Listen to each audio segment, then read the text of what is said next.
بسم الله الرحمن الرحيم إن الحمد لله نحمده ونستعينه ونستغفره ونؤمن به ونتوكل عليه ونعوذ بالله من شرور أنفسنا ومن سيئات أعمالنا من يهده الله فلا مضل له ومن يضلل فلا هادي له وأشهد أن لا إله إلا الله وحده لا شريك له وأشهد أن محمدا عبده ورسوله أما بعد فإن خير الحديث كتاب الله وخير الهدي هدي محمد صلى الله عليه وسلم وشر الأمور محدثاتها وكل محدثة بدعة وكل بدعة ضلالة وكل ضلالة في النار. أعوذ بالله السميع العليم من الشيطان الرجيم. بسم الله الرحمن الرحيم. يا أيها الذين آمنوا قوا أنفسكم وأهليكم نارا وقودها الناس والحجارة عليها ملائكة غلاظ شداد لا يعصون الله ما أمرهم ويفعلون ما يؤمرون. رب اشرح لي صدري ويسر لي أمري واحلل عقدة من لساني يفقه قولي ربي زدني علما. ہر قسم کی حمد و ثنا، کبریائی، بڑائی و بزرگی اللہ رب العالمین وحدہ لا شریک کے لیے لائق اور زیبا ہے، جو ہم تمام کا خالق، مالک اور پالنہار ہے۔ بعدہ درود و سلام کا نزول ہو تمام انبیاء کرام پر، بالخصوص آخری نبی جناب محمد رسول اللہ صلی اللہ علیہ وسلم پر، جنہیں اللہ رب العالمین نے ساری انسانیت کی رشد و ہدایت کے لیے نبی اور رسول بنا کر مبعوث فرمایا، اور آپ صلی اللہ علیہ وسلم نے اللہ کے دین، پیغام و شریعت کو امت تک من وعن پہنچایا۔ اللہم صلی علی محمد وعلی آل محمد کما صلیت علی ابراہیم وعلی آل ابراہیم انکا حمید مجید۔ اللہم بارک علی محمد وعلی آل محمد کما بارکت علی ابراہیم وعلی آل ابراہیم انکا حمید مجید۔ محترم حضرات، جیسا کہ آپ جانتے ہیں گزشتہ کئی جمعہ سے یہ بات ذکر کی جا رہی ہے کہ والدین کی ذمہ داری ہے کہ وہ اپنے بچوں کے دلوں میں بچپن ہی سے عقید توحید کو مضبوط و مستحکم کریں، تاکہ بچہ پوری زندگی ایمان اور عمل صالح کرتے ہوئے زندگی گزارے، اور جب اس دنیا سے جائے تو مومن اور موحد ہوتے ہوئے اس دنیا سے رخصت ہو۔ ماں باپ کی ذمہ داری ہے بچوں کے ایمان و عمل کا خاص خیال رکھے۔ ایمان جب کہا جاتا ہے تو ایمان کی بہت ساری تعریفیں کی جاتی ہیں کہ ایمان کہتے کسے ہیں۔ انہی تعریفوں میں سے ایک تعریف یہ کی جاتی ہے، الایمان تصدیق بالقلب وقول باللسان وعمل بالجوارح۔ ایمان تین چیزوں کے مجموعے کو کہا جاتا ہے۔ پہلی چیز دل سے تصدیق کرنا، دوسرا زبان سے اقرار کرنا، اور تیسرا عمل کر کر اظہار کرنا۔ یہ تین چیزوں کے مجموعے کا نام ایمان کہلاتا ہے۔ جب آپ بچے کی تربیت کریں تو اس بات کا خیال رکھیں کہ عقید توحید بچے کے دل میں مضبوط اور مستحکم ہو، وہ اپنے دل سے اسے قبول کرے اور اس کا اقرار کرے، کبھی اس کے دل میں شک اور شبہ بھی توحید کے سلسلے میں نہ آئے۔ ایسے ہی دوسری چیز کہ اس بچے کو آپ تعلیم دیں، وہ لا الہ الا اللہ محمد رسول اللہ کا زبان سے اقرار کرے، دل میں تصدیق ہو، زبان سے اقرار ہو۔ بچے کو آپ جب بچہ بولنے لگتا ہے تو بچے کو سب سے پہلے کلمہ توحید سکھانے چاہیے۔ بچے کو آپ زبان سے اقرار کرائیں لا الہ الا اللہ، اللہ کے سوا اس کا کوئی معبود نہیں، اور محمد صلی اللہ علیہ وسلم اس کے رسول ہیں، زبان سے اقرار کرائیں۔ اور جو تیسری چیز ہے عمل بالجوارح، اپنے اعمال کے ذریعے وہ اس بات کا اظہار کرے کہ وہ مومن ہے، ایمان لانے والا ہے۔ اعمال کے ذریعے اظہار کرانے کا مطلب یہ ہے کہ بچے کو شرعی احکامات اور دین اسلام کی عبادتیں کرنے کا جو طریقہ دین اسلام نے بتایا ہے اس کی تعلیم انہیں دیں، شرعی احکامات پر عمل کرنے اور عبادتیں کرنے کا اسے پابند بنائیں، اس کے دل میں اسلام کی محبت پیدا کریں، اسے اسلامی احکامات پر عمل کرنے اور عبادات کرنے والا بنائیں، اس کی تعلیم دینا ضروری ہے۔ آپ اگر دیکھیں گے بچے کی تعلیم و تربیت میں عبادات کا سب سے پہلا نمبر ہوتا ہے کہ آپ بچے کو سب سے پہلے عبادات سکھلائیں۔ انبیاء کرام کی زندگی کو اٹھا کر دیکھ لیں، اللہ رب العالمین نے قرآن مجید میں بہت سارے انبیاء کے واقعات کو ذکر کیا۔ انبیاء کرام بچپن سے اس بات کی فکر کیا کرتے تھے کہ اپنے بچوں کو اسلامی تعلیمات پر عمل کرنے والا اور اللہ کی عبادت کرنے والا بنائیں۔ اس کے لیے حضرت لقمان علیہ السلام کی جو وصیت اور نصیحت انہوں نے اپنے بیٹے کو کی تھی، یا بنی لا تشرک باللہ ان الشرک لظلم عظیم، عقیدہ توحید کی انہوں نے وصیت اور نصیحت کی۔ اللہ رب العالمین نے سورہ لقمان میں آگے بیان کیا ہے کہ انہوں نے اب دوسری وصیت اور نصیحت اپنے بیٹے کو کرتے ہوئے عبادات کا ذکر کیا، کہا یا بنی اقم الصلاۃ وامر بالمعروف وانہا عن المنکر واصبر علی ما اصابک ان ذلک من عزم الامور۔ اے میرے بچے، نماز قائم کرتے رہو۔ سب سے پہلا توحید کی دعوت دی، اس کے بعد میں اپنے بچے کو وصیت اور نصیحت کرتے ہوئے کہہ رہے ہیں یا بنی اقم الصلاۃ وامر بالمعروف وانہا عن المنکر، بچے نمازوں کو قائم کرتے رہو، بھلائی کا حکم دو اور برائی سے روکتے رہو، واصبر علی ما اصابک، اگر تمہیں اس ضمن میں چاہے عبادت کرنے کے لیے ہو یا امر بالمعروف اور نہی عن المنکر کے فریضے کو انجام دینے میں ہو، اگر کوئی تکلیف اور مصیبت آتی ہے واصبر علی ما اصابک، جو بھی مصیبت آئے اس کے اوپر صبر کرتے رہو، ان ذلک من عزم الامور، یہ بڑے پختہ ارادے والا کام ہے۔ عبادت آپ کو کرنا ہے تو آپ خود بھی عبادت کرنے والے بنے، خود بھی نماز پڑھنے والے بنے، اپنے بچوں کو بھی نماز کی تعلیم دیں۔ حضرت ابراہیم علیہ السلام، اللہ رب العالمین نے بڑا مشہور واقعہ آپ جانتے ہیں کہ اللہ رب العالمین نے حضرت ابراہیم علیہ السلام کو حکم دیا کہ اپنے بیٹے اسماعیل علیہ السلام اور بیوی حضرت حاجر کو وادی غیر ذی زرع میں لے جا کر چھوڑ دو۔ وہاں چھوڑنے کا مقاصد کیا تھے؟ بہت سارے مقاصد ہیں، انہی مقاصد میں سے ایک مقصد خود ابراہیم علیہ السلام نے ذکر کیا ہے۔ جب ابراہیم علیہ السلام اپنے بیٹے اور اپنی بیوی کو وہاں چھوڑ کر جا رہے ہیں تو اس وقت دعا کرتے ہوئے کہتے ہیں ربنا انی اسکنت من ذریتی بواد غیر ذی زرع عند بیتک المحرم ربنا لیقیموا الصلاۃ فاجعل افئدة من الناس تهوی الیہم وارزقهم من الثمرات لعلهم یشکرون۔ کہتے ہیں اے میرا رب انی اسکنت من ذریتی، میں اپنی ذریت کو اس وادی غیر ذی زرع میں چھوڑ کر جا رہا ہوں، یہاں انہیں بسا رہا ہوں۔ کیوں بسا رہا ہوں؟ حضرت ابراہیم علیہ السلام نے یہاں اپنی صرف ایک بیٹے کو لے کر آئے تھے، دوسرے بیٹے حضرت اسحاق حضرت ابراہیم علیہ السلام کے ساتھ مکہ نہیں آئے تھے، وہ شام میں موجود تھے۔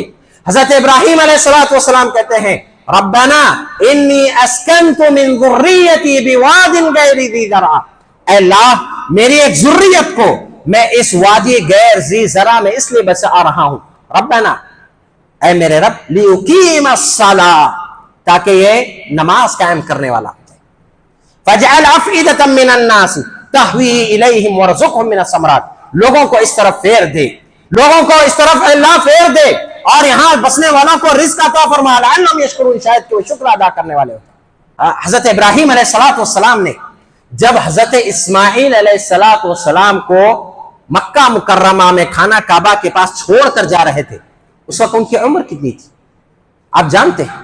وہ ایک رضی کی مدت میں تھے، یعنی دودھ پینے والی مدت میں تھے، اور وہ واقعہ آپ جانتے ہیں، بھوک کی شدت، پیاس کی شدت کی وجہ سے پیر رگڑنے لگے تو حضرت جبرائیل کو اللہ رب العالمین نے بھیجا، وہاں سے زمزم کا پانی نکلا۔ اس وقت ابراہیم علیہ السلام اپنے اس رضی بچے کو یہاں بسا کر جا رہے ہیں اور کہتے ہیں ربنا لیقیم الصلاۃ، اے میرے رب تاکہ یہ نماز قائم کرنے والا بن جائے۔ حضرت ابراہیم علیہ السلام کی اسی دعا کا نتیجہ تھا کہ ان کے بیٹے حضرت اسماعیل علیہ السلام سچے پکے مومن اور موحد اور نمازی تھے۔ اللہ رب العالمین نے قرآن مجید میں حضرت ابراہیم علیہ السلام نے جب دعا کی تو اسماعیل علیہ السلام کا وصف بھی بیان کیا، وَاذْكُرْ فِي الْكِتَابِ اسماعیل إِنَّهُ كَانَ صَادِقَ الْوَعْدِ وَكَانَ رَسُولًا نَبِيًّا۔ آپ اپنی کتاب قرآن مجید کے اندر اسماعیل علیہ السلام کا ذکر کریں، اسماعیل علیہ السلام کو یاد کریں، وہ وعدے کے بڑے سچے تھے اور اللہ کے رسول و نبی تھے۔ مفسرین نے لکھا ہے جو اللہ رب العالمین نے کہا کہ وعدے کے بڑے سچے تھے، بہت ساری باتیں ہو سکتی ہیں، اس ضمن میں انہوں نے ایک چیز یہ بھی ذکر کی کہ حضرت اسماعیل علیہ السلام وعدے کے بڑے سچے کیسے تھے؟ چھوٹے سے بچے ہیں، اسماعیل علیہ السلام کے سامنے جب ابراہیم علیہ السلام نے کہا کہ میں خواب میں دیکھ رہا ہوں کہ میں تمہیں ذبح کر رہا ہوں، اسماعیل علیہ السلام نے کیا کہا؟ اے ابا جان، جو آپ خواب دیکھ رہے ہیں آپ اسے پورا کر گزریے، آپ مجھے صبر کرنے والا پائیں گے۔ باپ سے وعدہ کیا میں صبر کروں گا، جو حکم دیا گیا آپ وہ کام کرے۔ باپ نے بچے کو لٹا دیا، گردن کے اوپر چھری رکھ دی، چھری چلا رہے ہیں، اس وقت بھی اپنے وعدے پر قائم ہے کہ اللہ میں صبر کا مظاہرہ کروں گا۔ باپ سے جو وعدہ کیا اس وعدے پر پورے کھڑے اترے اور آخری لمحے تک صبر کرتے رہے۔ اللہ رب العالمین نے اسی چیز کا تذکرہ کیا، وَكَانَ يَأْمُرُ أَهْلَهُ بِالصَّلَاةِ وَالزَّكَاةِ وَكَانَ عِنْدَ رَبِّهِ مَرْضِيًّا۔ آگے اللہ رب العالمین نے اسماعیل علیہ السلام کی صفت ذکر کی، کہا وہ اپنے اہل و عیال کو، وَكَانَ يَأْمُرُ أَهْلَهُ بِالصَّلَاةِ، اپنے اہل و عیال کو نماز کا حکم دیا کرتے تھے، وَكَانَ يَأْمُرُ أَهْلَهُ بِالصَّلَاةِ وَالزَّكَاةِ وَكَانَ عِنْدَ رَبِّهِ مَرْضِيًّا، اپنے اہل و عیال کو نماز کا بھی حکم دیتے، زکوٰۃ کا بھی حکم دیتے، اور وہ اپنے رب کے نزدیک پسندیدہ بندے تھے۔ حضرت ابراہیم علیہ السلام نے اپنے بیٹے کو بسانے کا مقصد بتایا کہ وہ نماز قائم کرنے والا بن جائے۔ ابراہیم علیہ السلام کی دعا تھی، اسماعیل علیہ السلام نمازی بن گئے۔ اسماعیل علیہ السلام کی صفت یہ تھی کہ وہ اپنے بچوں کو نماز کا حکم دیا کرتے، زکوٰۃ کا حکم دیا کرتے، جس کا تذکرہ اللہ نے قرآن میں کیا۔ یہ انبیاء کرام کا سلسلہ ہے، یہ انبیاء کرام کی ذریت ہے جو اپنی ذریت کو نمازوں کا، عبادتوں کا حکم دیا کرتی تھی۔ ابراہیم علیہ السلام کا جہاں انہوں نے اپنے بچوں کی تربیت اس انداز میں کی کہ بچے عبادت گزار بن جائیں، وہیں پر زندگی بھر دعا کیا کرتے تھے کہ اللہ مجھے بھی نمازی بنانا، میری ذریت کو بھی نمازی بنانا، زندگی میں کبھی کوئی ایسا لمحہ نہ آئے کہ میں تیری عبادت سے غافل ہو جاؤں یا میری ذریت تیری عبادت سے غافل ہو جائے۔ رب اجعلنی مقیم الصلاۃ ومن ذریتی ربنا وتقبل دعا۔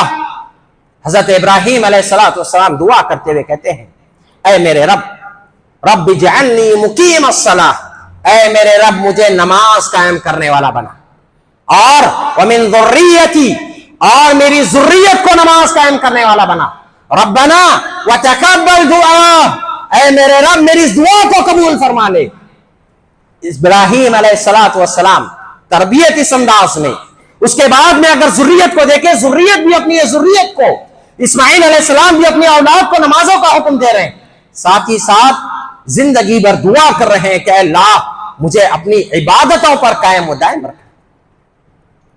ایسے ہی آپ حضرت عیسیٰ علیہ السلام کا واقعہ اٹھا کر دیکھیں۔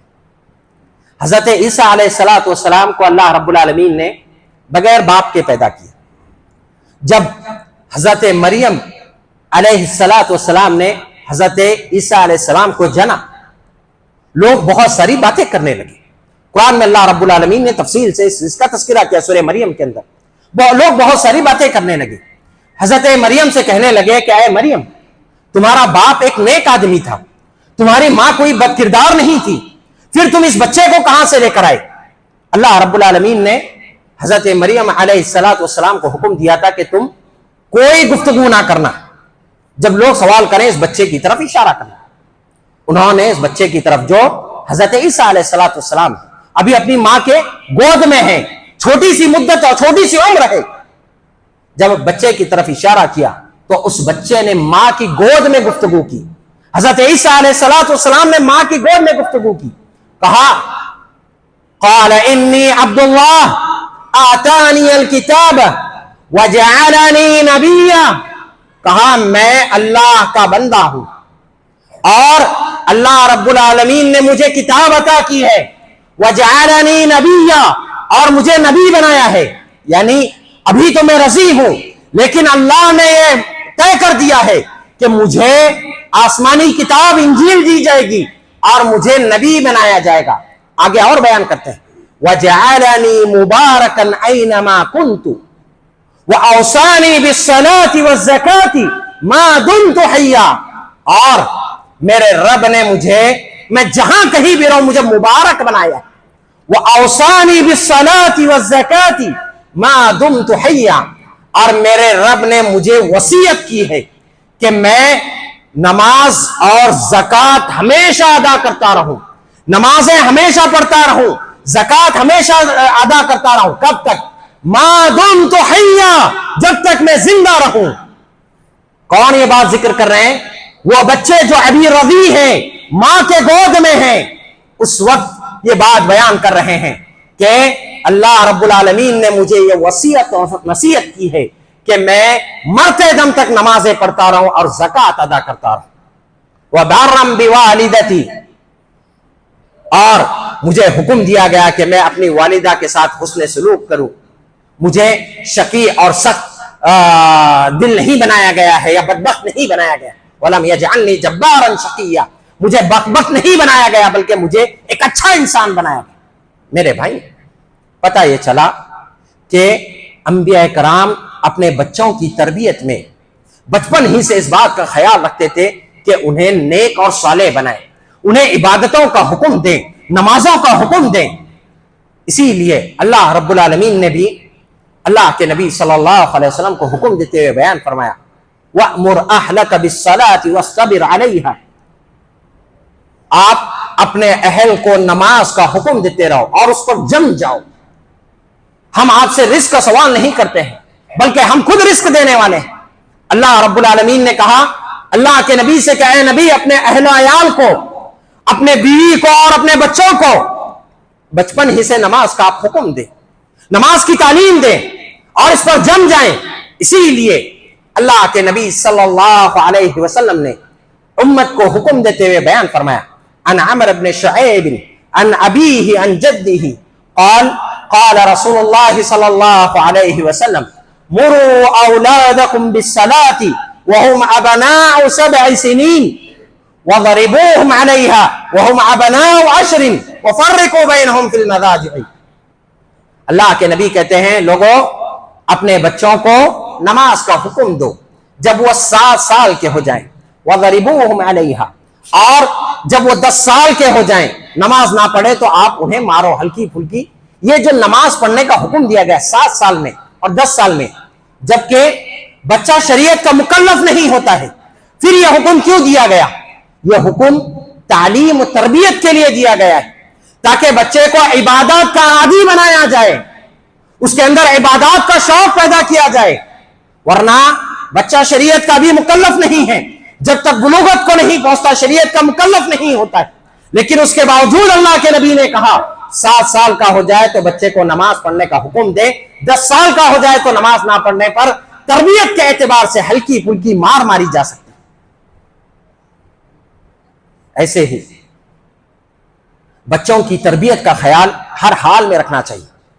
آپ کے گھر اگر کوئی مہمان آئے، آپ کی ذمہ داری ہوتی ہے کہ مہمان کی مہمان نوازی کریں، ٹھیک ہے، مہمان نوازی کرنے کے ساتھ ساتھ اس بات کا خیال رکھنا ضروری ہے کہ وہ مہمان عبادتوں کا بھی پاس و لحاظ رکھے، عبادتیں بھی ادا کریں۔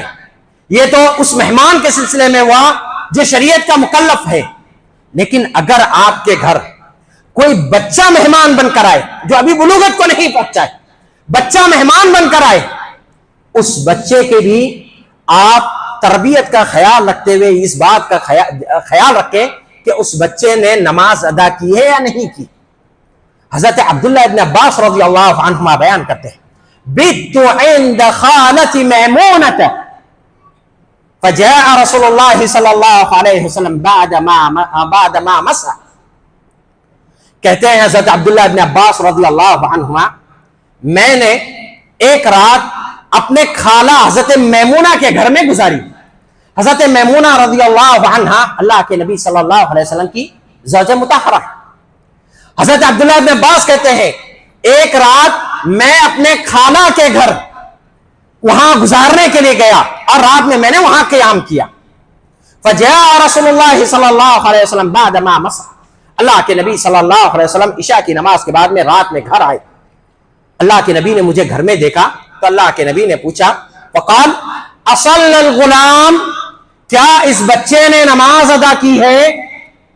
حضرت عبداللہ ابن عباس رضی اللہ عنہ کی عمر کتنی تھی؟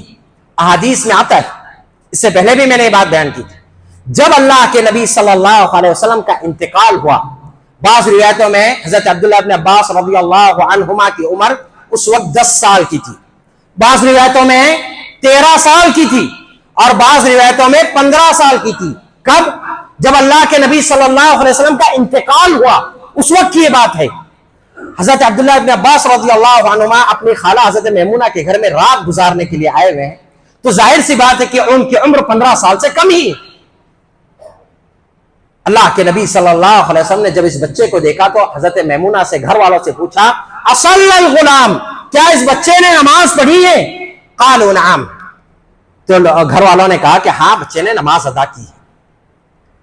فاستجع, اللہ کے نبی صلی اللہ علیہ وسلم یہ پوچھ کر اپنے بستر پر لیٹ گئے, اور اس کے بعد اللہ کے نبی صلی اللہ علیہ وسلم رات میں آرام کرتے رہے جب تک اللہ رب العالمین نے چاہا.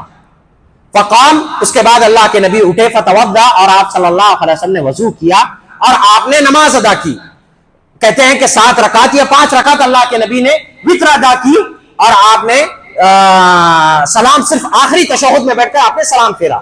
اس حدیث سے جو محل شاہد ہے وہ یہ ہے کہ اگر آپ کے گھر کوئی بچہ مہمان بن کر آئے تو آپ کو اس بات کا خیال رکھنا چاہیے کہ اس بچے نے نماز ادا کی ہے یا نہیں کی ہے. تو وہ بچہ جو آپ کی کفالت میں ہے, جو آپ کی اولاد ہے, ان کی نماز کا خیال رکھنا تو بدرجہ اولا ضروری ہے کہ آپ کے بچے نماز ادا کر رہے ہیں یا نہیں کر رہے ہیں, ان کی تربیت عبادتوں پر ہو رہی ہے یا نہیں ہو رہی ہے, اس بات کا خیال رکھنا ضروری ہے. ایسے ہی صحابہ کرام کی اگر آپ زندگی کو اٹھا کر دیکھ لیں, صحابہ کرام اپنے بچوں کو روزوں کا حکم دیا کرتے تھے, اس بات کی کوشش کرتے تھے کہ بچپن ہی سے بچوں کو روزوں کا عادی بنایا جائے. عن ربیع بنت معوذ رضی اللہ عنہ قالت ارسل النبی صلی اللہ علیہ وسلم غداۃ عاشوراء الى قرى الانصار. ربیع بنت معوذ رضی اللہ عنہ کہتی ہیں اللہ کے نبی صلی اللہ علیہ وسلم نے عاشورہ کے دن صبح ایک آدمی کو انصار کی بستیوں کی طرف بھیجا, اور وہ آدمی ندا لگانے لگا, من اصبح مفطرا فلیتم بقیۃ یومہ ومن اصبح صائما فلیصم. جو شخص صبح اس حال میں کیا ہو کہ اس نے افطار کر لیا تو اب وہ پورا دن افطار کے ساتھ رہے, اور جس شخص نے صبح اس حال میں کی کہ وہ روزے سے ہے, اس نے کچھ کھایا پیا نہیں ہے, تو اپنے روزے کو پورا کرے. اس کے بعد میں حضرت ربیع بنت معوذ رضی اللہ عنہا کہتی ہیں فقالت فکننا, کہتی ہیں کہ ہم اس کے بعد میں ہمیشہ عاشورہ کا روزہ رکھا کرتے تھے. نصومہ ما بعد ونصوم صبیاننا, ہم ہمیشہ عاشورہ کا روزہ رکھتے اور اپنے بچوں کو بھی روزہ رکھوایا کرتے تھے. ونجعل لهم اللعبة من الإحن, اور ہم اپنے بچوں کے لیے روئی کا کھلونا بنایا کرتے تھے. فَإِذَا بَكَى أَحَدٌ عَلَى الطَّعَامِ أَعْطَيْنَاهُ ذَلِكَ حَتَّى يَكُونَ عِنْدَ الْإِفْطَارِ. وہ کھلونا اگر کوئی بچہ بھوک کی وجہ سے رونے لگتا تو ہم اسے دے دیتے یہاں تک کہ افطار کا وقت ہو جائے. تو صحابیات بچپن ہی سے اپنے بچوں کو روزہ رکھوایا کرتے تھے تاکہ انہیں عبادت کرنے کی تعلیم ملے، ان کی تربیت ہو سکے، اور اس کے لیے بسا اوقات ان کو کھیل کی کوئی چیز دے دیتے تاکہ وہ کھیل میں مصروف ہو جائے اور ان کا پورا روزہ پورا ہو جائے۔ میرے بھائیوں، امام بخاری رحمہ اللہ علیہ نے اپنی کتاب صحیح بخاری کے اندر ایک باب باندھا، باب صوم الصبیان، بچوں کے روزے کا باب۔ اس باب کے ضمن میں حضرت عمر رضی اللہ عنہ کا ایک واقعہ ذکر کیا امام بخاری نے کیا ہے۔ کہتے ہیں کہ حضرت عمر رضی اللہ عنہ کے پاس رمضان المبارک کے مہینے میں ایک شرابی کو لایا گیا جو روزے سے نہیں تھا اور دن میں اس نے شراب پی رکھی تھی۔ وقال عمر لنشوان فی رمضان، حضرت عمر رضی اللہ عنہ نے ایک شرابی سے جو رمضان میں دن میں جس نے شراب پی تھی، اس سے حضرت عمر رضی اللہ عنہ کے پاس جب لایا گیا تو انہوں نے اس سے کہا ویلک وصبیاننا صیام فضربہ، انہوں نے کہا تیری ہلاکت ہو، رمضان کا مہینہ ہے، رمضان کے روزے فرض ہیں، ہم تو روزے سے ہے ہی ہے، ہمارے بچے بھی روزے سے ہیں، وصبیاننا صیام، ہمارے بچے روزے سے ہیں اور تو شراب پی رہا ہے۔ فضربہ، حضرت عمر رضی اللہ عنہ نے اسے 80 کوڑے لگوائے۔ اس سے پتا چلا کہ صحابہ اور صحابیات اپنے بچوں کو عبادت کی تعلیم دینے کے لیے ان سے عبادت بچپن ہی میں کروایا کرتے تھے۔ عبادتیں بہت ساری ہیں، نماز ہے، زکوٰۃ ہے، روزہ ہے، حج ہے۔ حج اسلام کا 5واں رکن ہے۔ حج ہم کہتے ہیں کہ زندگی میں ایک دفعہ فرض ہے، ٹھیک ہے، یعنی کسی شخص نے زندگی میں ایک دفعہ اگر حج کر لے تو اب اسے دوبارہ کرنے کی ضرورت نہیں ہے۔ جب ہم زندگی میں کہتے ہیں، زندگی سے مراد کیا ہوتا ہے؟ زندگی سے مراد بلوغت کے بعد سے لے کر موت سے پہلے پہلے تک آدمی حج کر لے تو اس کی طرف سے یہ حج ادا ہو جاتا ہے۔ زندگی کا مطلب بلوغت کے بعد سے لے کر موت سے پہلے پہلے تک، وہ بھی جب اس کی عقل ہوش و حواس برقرار ہو اس وقت وہ حج کیا۔ یہاں سوال ایک یہ ہے کہ اگر کسی بچے نے بلوغت سے پہلے حج کر لیا ہو تو کیا اس کا جو حجۃ الاسلام ہے، واجب حج ہے، وہ ادا ہو جائے گا یا ادا نہیں ہوگا؟ اس کا واجب حج ادا نہیں ہوگا۔ اگر کسی بچے نے بلوغت سے پہلے حج کیا ہے تو بلوغت کے بعد جب بھی اس کے پاس استطاعت ہو اسے دوبارہ حجۃ الاسلام کرنا ہوگا۔ اللہ کے نبی صلی اللہ علیہ وسلم کی حدیث ہے، عن عبداللہ بن عباس رضی اللہ عنہما قال قال رسول اللہ صلی اللہ علیہ وسلم ایما الصبی حج ثم بلغ الحنث علیہ ان یحج حجۃ اخرى، اللہ کے نبی کہتے ہیں جو بھی بچہ حج کر لے پھر اس کے بعد وہ بلوغت کو پہنچے تو اس کے اوپر دوبارہ حج کرنا ہوگا، دوسرا حج کرنا ہوگا۔ جو اس کا پہلا حج ہوگا وہ حجۃ الاسلام نہیں کہلائے گا بلکہ وہ نفلی حج ہوگا، ٹھیک ہے۔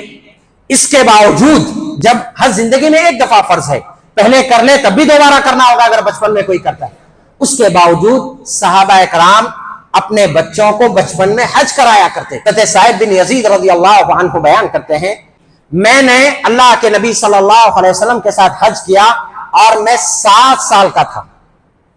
کہتے ہیں کہ جب میں 7 سال کا تھا میں نے اللہ کے نبی کے ساتھ حج کیا۔ صحابہ کرام اللہ کے نبی صلی اللہ علیہ وسلم کے ساتھ میں اپنے چھوٹے بچوں کو بھی حج کرایا کرتے تھے تاکہ انہیں حج کی تعلیم اور تربیت مل سکے، ٹھیک ہے۔ جو بچے حج کیے ہیں ان کے حق میں یہ حج کیا ہوگا؟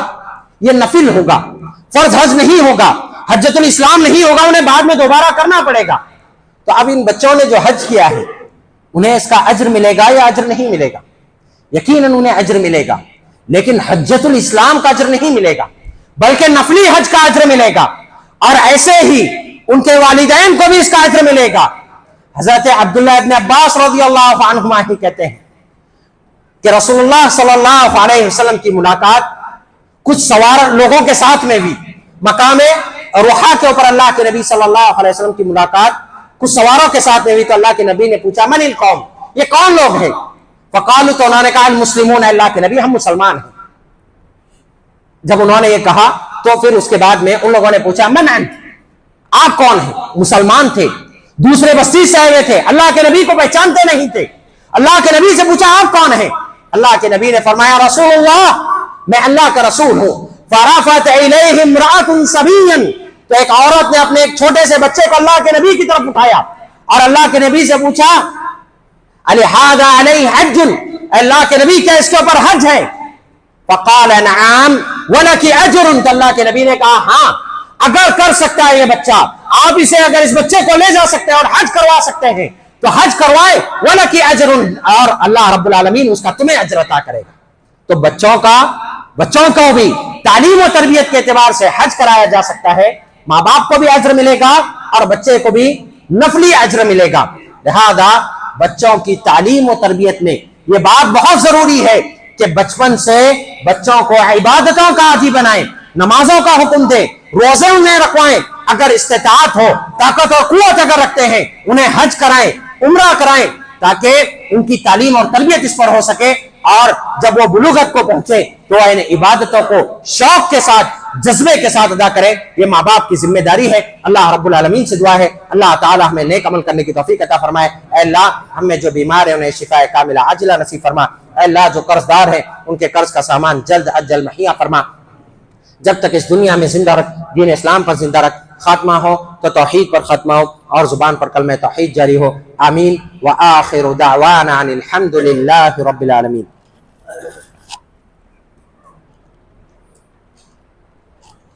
الحمد للہ نحمده ونستعینه ونستغفره ونؤمن به ونتوکل علیہ ونعوذ باللہ من شرور انفسنا ومن سیئات اعمالنا، من يهده الله فلا مضل له ومن يضلل فلا هادي له، واشهد ان لا اله الا الله وحده لا شريك له واشهد ان محمدا عبده ورسوله۔ اما بعد، محترم حضرات، خطبہ اولیٰ میں یہ بات ذکر کی گئی کہ والدین کی ذمہ داری ہے اپنے بچوں کو عبادتیں کرنے کی تعلیم اور تربیت دیں۔ تعلیم و تربیت کے کئی طریقے ہو سکتے ہیں، انہی طریقوں میں سے خاص طور سے جب نماز کی تعلیم اور تربیت دینا ہو تو بچوں کو نماز پڑھنے کا حکم دیں۔ جب وہ نماز پڑھیں ان کی نماز کو دیکھیں، اور ایسے ہی انہیں مسجدوں میں لے کر آئیں۔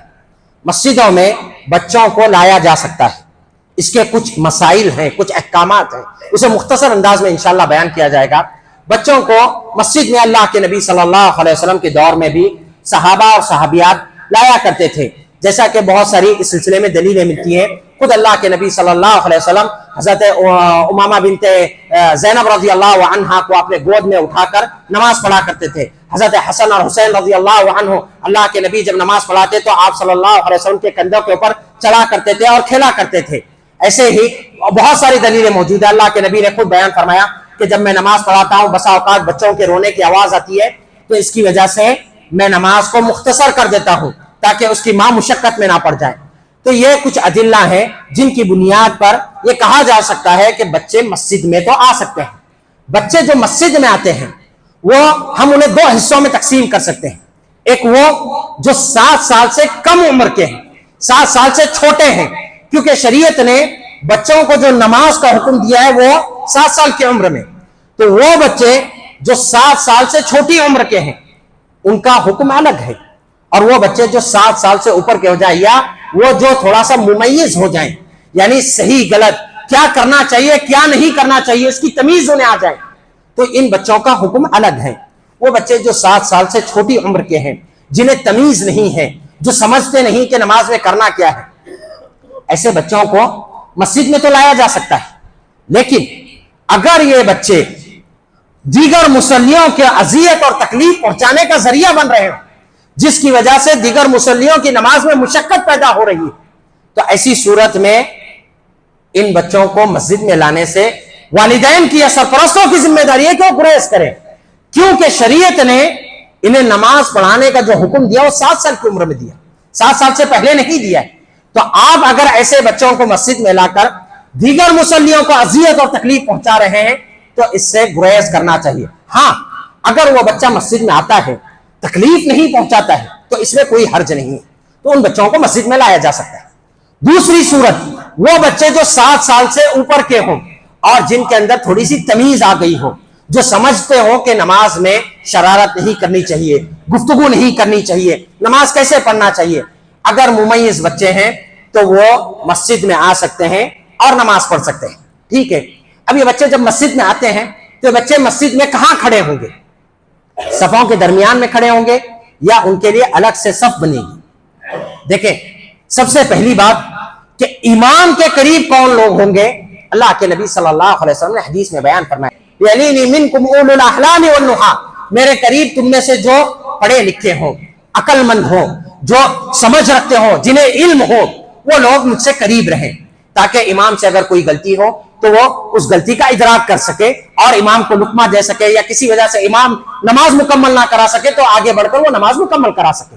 یہ اللہ کے نبی صلی اللہ علیہ وسلم کی حدیث ہے، یلینی منکم اولو الاحلام والنہی ثم الذین یلونہم ثم الذین یلونہم، جو اہل علم ہو وہ مجھ سے سب سے قریب ہو، پھر اس کے بعد میں وہ جو ان سے کمتر ہو، پھر اس کے بعد وہ جو ان سے کمتر ہو۔ تو امام کے قریب تو وہ لوگ ہونا چاہیے۔ لیکن اگر ایک بچہ پہلے سے آ کر اگلی صف میں بیٹھ جاتا ہے تو ایسی صورت میں کیا اس بچے کو پیچھے ہٹایا جائے گا؟ شریعت کا اصول یہ ہے کہ کوئی شخص چاہے بچہ ہو یا کوئی بڑا ہو، بزرگ ہو، ایک جگہ بیٹھ جائے تو اسے وہاں سے ہٹانے سے شریعت نے منع کیا، کیونکہ جگہ کسی کے لیے خاص نہیں ہوتی ہے کہ کوئی آئے اور کہے کہ آپ پیچھے جاؤ مجھے یہ جگہ دو۔ وہ شخص پہلے سے بیٹھا ہے تو وہ اس کا حق ہے۔ جہاں تک رہی بات کہ وہ بچہ صف میں کھڑے ہونے کی، تو بچہ مردوں کے ساتھ صف میں کھڑا ہو سکتا ہے۔ حضرت انس بن مالک رضی اللہ عنہ کہتے ہیں کہ میری دادی حضرت ملیکہ نے اللہ کے نبی صلی اللہ علیہ وسلم کو کھانے پر بلایا، اللہ کے نبی کے لیے کھانا تیار کیا گیا، اللہ کے نبی نے کھانا تناول فرمایا۔ اس کے بعد اللہ کے نبی صلی اللہ علیہ وسلم نے فرمایا قوموا لیصلی لکم، کہا کہ کھڑے ہو جاؤ، میں تمہارے لیے نماز پڑھتا ہوں اور تم میرے ساتھ نماز ادا کرو۔ حضرت انس کہتے ہیں کہ میں فوراً اپنی چٹائی کی طرف دوڑا، جو چٹائی جس پر نماز پڑھا کرتے تھے، کیونکہ کثرت استعمال کی وجہ سے وہ بالکل گندی اور کالی پڑ گئی تھی۔ میں نے اس کے اوپر پانی ڈالا، فقام رسول اللہ صلی اللہ علیہ وسلم، تو اللہ کے نبی نماز پڑھانے کے لیے اس چٹائی کے اوپر کھڑے ہوئے۔ حضرت انس کہتے ہیں کہ میں اللہ کے نبی کے پیچھے کھڑا ہوا، والیتیم، میرے ساتھ ایک بچہ تھا جو یتیم تھا۔ یتیم کس بچے کو کہتے ہیں؟ وہ بچہ جس کے والد کا انتقال ہوا ہو اور وہ بچہ بلوغت کو نہ پہنچا ہو، اس کو یتیم کہا جاتا ہے۔ اگر بچہ بلوغت کو پہنچ جائے اسے یتیم نہیں کہتے۔ تو ایسا بچہ جو ابھی بلوغت کو نہیں پہنچا، اس کے والد کا انتقال ہو گیا، اسے یتیم کہتے ہیں۔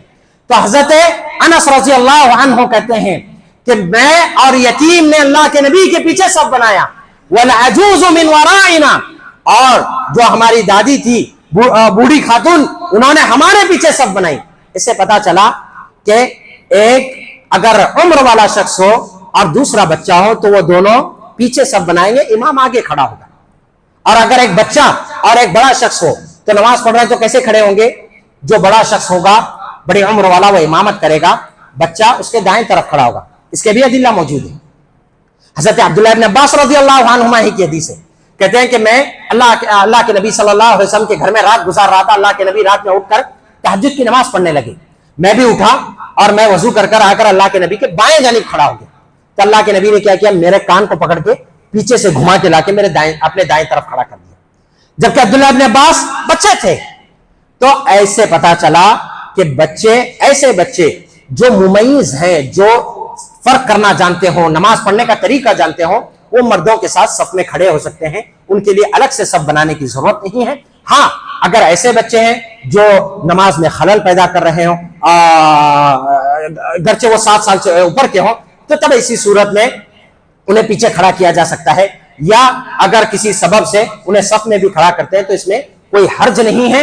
لیکن ایسے بچے جو 7 سال سے کم کے ہیں، جبکہ وہ نماز پڑھانے کا شریعت نے انہیں حکم بھی نہیں دیا ہے، اور جس کی وجہ سے دیگر مصلیوں کو تشویش ہو رہی ہے، ان کی نماز میں خلل آ رہا ہے، تو ایسے بچوں کو مسجد میں لانے سے اجتناب کرنا چاہیے۔ اللہ رب العالمین سے دعا ہے اللہ تعالی ہمیں دین کی صحیح سمجھ عطا فرمائے۔